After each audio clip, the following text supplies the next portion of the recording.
So it's 2 months and a day since the accident, and after recording that video talking about the whole 2 months on the weekend, I thought I'd just talk about a day in the life of a spinal patient.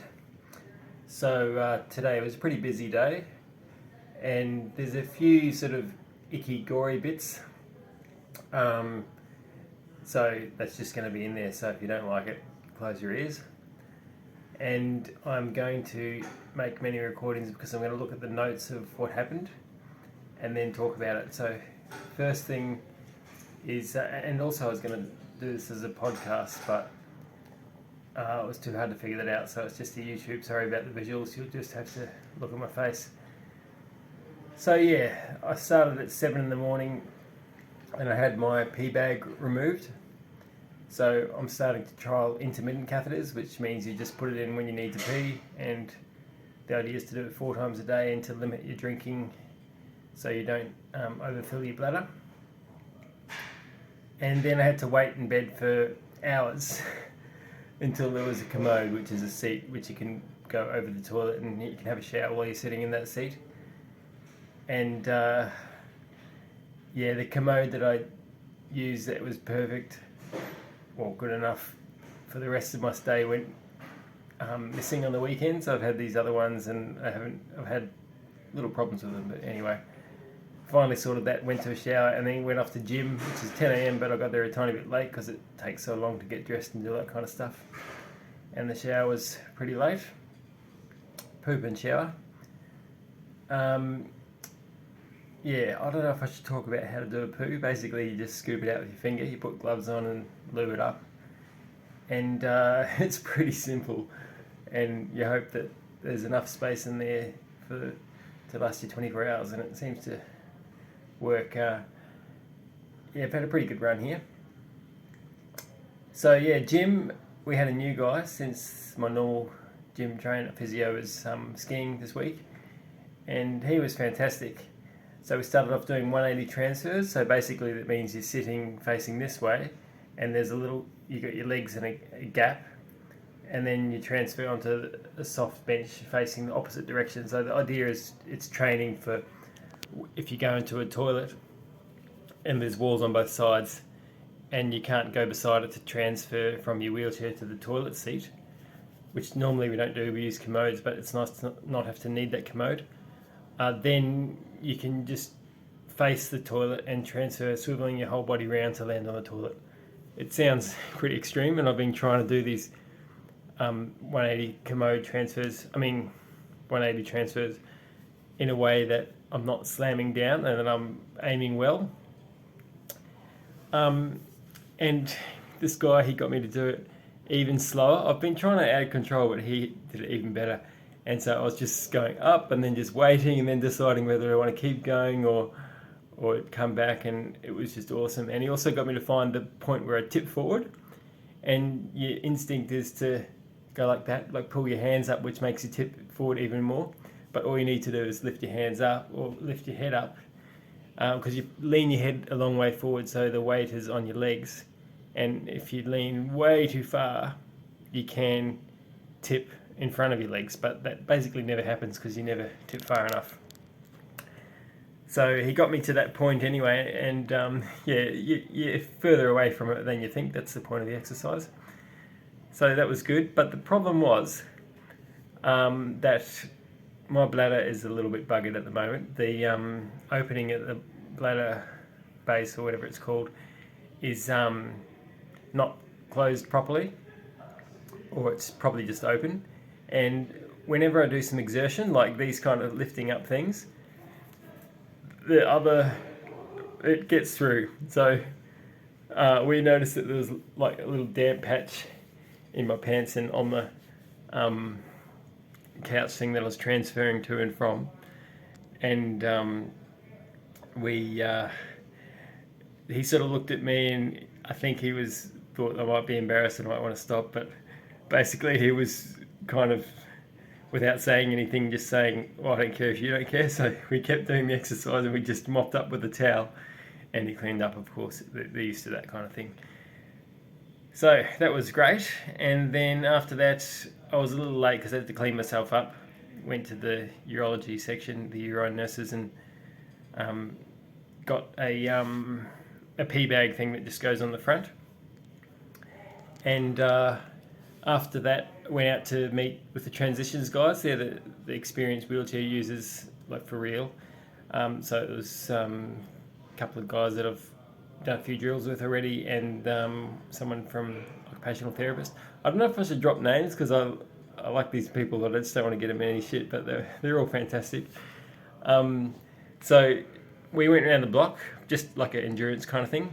And at the end, we got back, and it was just a curb drop. Like you pump up the small wheels because they always get caught on things, and then you go down the curve, boom, and you drop, and then you go down again. But and I've done them before, and I wasn't too worried about it. But I popped up, and then I realised I wasn't square, because if you don't come down with both wheels at the same time, it can really screw you up, and that's not the way to do it. So I tried to straighten up, but I stuffed it up, and I came back down, and then I basically crunched down with the front wheels coming too fast and I had a bit of too much energy, and it was bad body position, and I started falling over. Got my hands on the ground out of the wheelchair. So if you can imagine, my hands on the ground, my feet were still pretty much where they are, and I'm leaning against the wall, by the way. That's one of the tricks I learnt. And then I had these pads on here to stop like the leak getting their wheelchair wet, and I just sort of slowly slid onto the ground. So I had my hands on the ground, my feet near the ground, and then my feet sort of slid off, like my bum slid off slowly, and soon enough I was just on the ground. For the first time since hitting it quite hard on that accident 2 months and a day ago. So yeah, it was actually super smooth, and they got me to check my skin afterwards, because you always have to be careful about that, like on my bum, but it was fine. And both of them, they said they probably could have stopped me because it all happened so slowly, but it just happened anyway. Unfortunately, one of them had to do a bit of paperwork about that, but yeah, all was well. And I'm just going to check my notes again. So then it was time for lunch, and nice cooked macaroni cheese lunch. And after that, it was time to go to the urology guys. Every 6 hours, it was time to do a intermittent catheter. So jumped on the bed, hopped in, and basically this one was them to demonstrate, me to watch, and they emptied out, not much, a couple 100 mils. Said, I must have lost heaps in the leak. They didn't really say that, but it wasn't much. And what happened after that? I went straight up to physio. I was there a bit late, and this time we did transfers from the wheelchair to the floor and back again, starting with a little step, but then going all the way down on a padded surface. And it's awesome. That's what I really wanted to do. It was a little bit easier because I could put my hand on a chair to push up. I didn't have to push off the ground, but still did the full transfer, like from ground level up to the chair, although you take the cushion off, so it saves you a few centimetres. And I did it all super smooth, super controlled. Really happy about it. Yeah, it was a couple of great physio sessions today.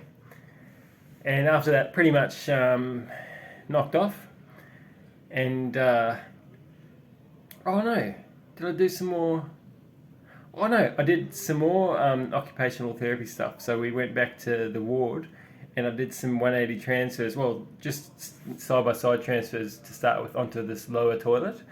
And that was all controlled and well, and you do it so the hard bones of your bum go in the gap, so it's just the soft tissue around the side that hits the toilet seat. You do it with your clothes on, and it's easiest to take off your pants when you're on the toilet anyway, because if it's a soft surface, it's hard to get any lift because the cushion comes up with you.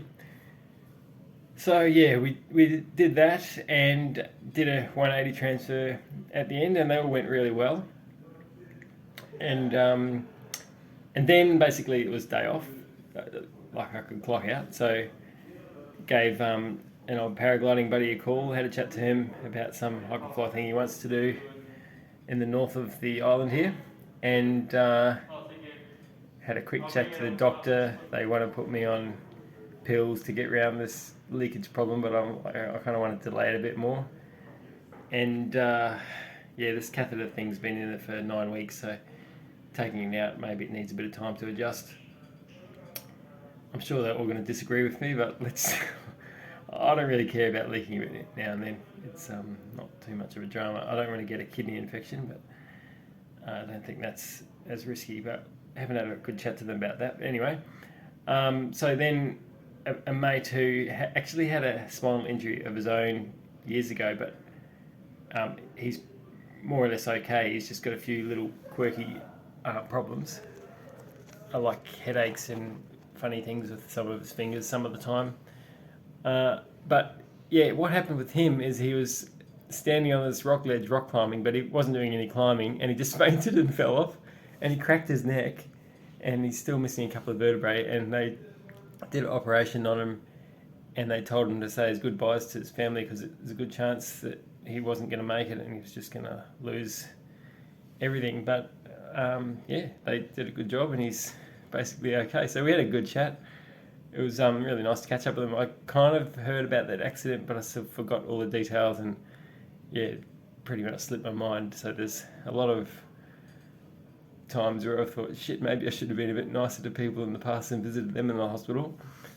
Anyway, after that, went back, had dinner. I was going to tell the urology guys that I had 6 beers to wind them up, but they weren't really around. So had dinner, chatted to Alina for a while, and made a plan to have a chat and make a plan. And then I did my 7 p.m. Intermittent catheter and didn't empty out a huge amount. I told them that there was some more leakage because they put a condom catheter at 1 p.m. and it slipped off, and I think what was in the tube leaked on me. Other than that, I think I'm just leaking when I do transfers, like because there's a bit of exertion through your abdominals or whatever it is. So did that, and then got some more people asking me how I am and all that kind of stuff. So good reason to record this video and just send them the link, because there's a lot of people asking. But it's great to have all this attention, and I never had this much attention for my full bid videos, but all good. You can't complain, can you? I think that's about it. I'll just see if there's anything else, but otherwise,